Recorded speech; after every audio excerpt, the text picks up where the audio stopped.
Now, according to the latest report from daft.ie, property prices nationwide have risen by over 50% on average since their lowest point in 2013, just 5 years ago. Joining us now to discuss the reality of soaring property prices is economist Ronan Lyons. Good morning, Ronan. Good Hi, Ronan. Your latest release rising again, but is there any bit of sense or normality coming to the market? Oh, well, I think what's changed over the last 3 to 6 months is that we're seeing a lot more supply coming onto the market, in particular in the Dublin houses for sale. So this is reflecting the construction activity that we're starting to see over the last couple of years. And as a result, the rate of inflation is still far too high. It's around 6%, but it's the lowest we've seen in over 4 years. So that's at least some crumbs of comfort. If you're looking for a new home at the moment, there's more coming on, and therefore the increases you're seeing are smaller increases. They're still increases, though.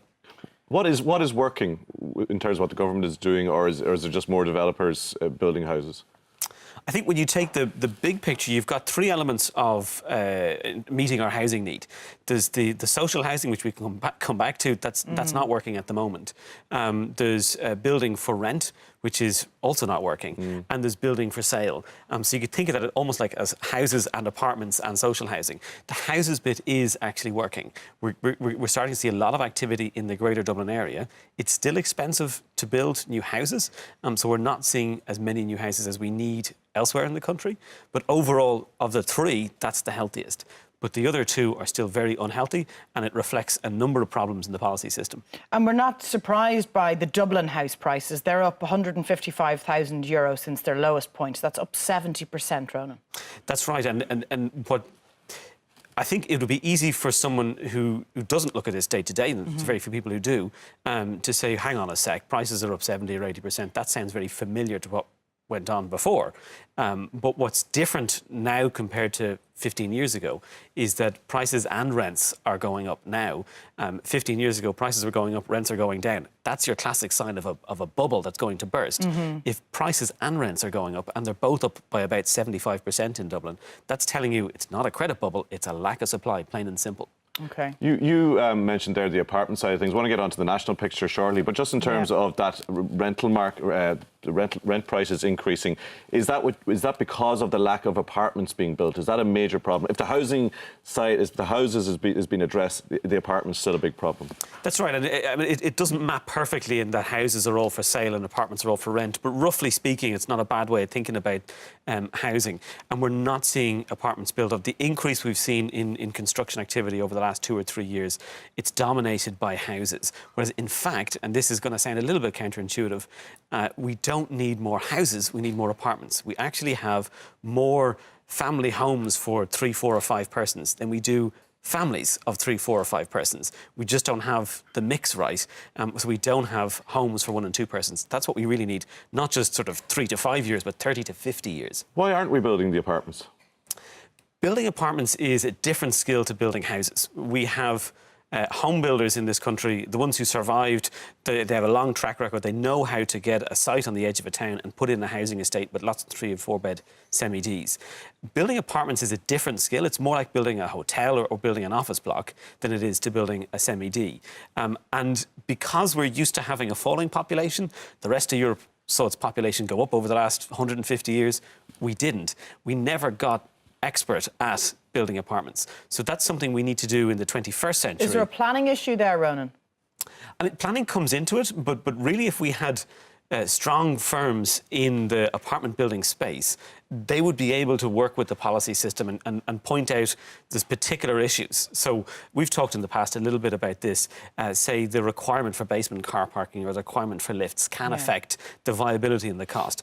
And this is true. Sometimes people hear that and they go, is he just calling for bigger profit margins? It's even if you're talking about non-profit housing, social housing, cost is still a big issue. And that's why I don't worry that what I'm saying might be just, is he just towing the developer's line? This is true for social housing as well. Well, let's get on to social housing before we get on to some of the most expensive streets in the country. Where are we at with social housing? Since your last daft report, do you think we've moved in taken any steps forward? The way to do social housing, if you think about social housing, it's a long-lived asset. So you build a social housing and it's there for 30 or 40 or 50 years or more. Therefore, what you don't do is you don't get your money now and say, oh, I have $1 billion for social housing, how many homes can I build? You use that $1 billion as a deposit, you borrow and you pay back over 30 years what's going to live for 30 years.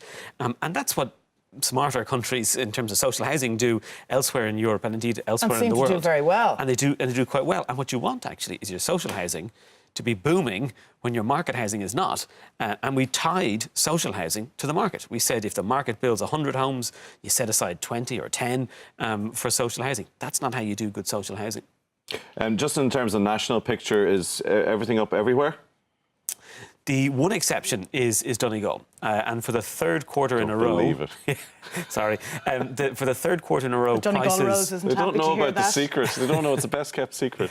They're down year on year for the third quarter in a row, and that, to me, that screams Brexit. Right. That you've got a market where commuting across an international border on a daily basis is crucial, and that may be taken away in the near future. The uncertainty.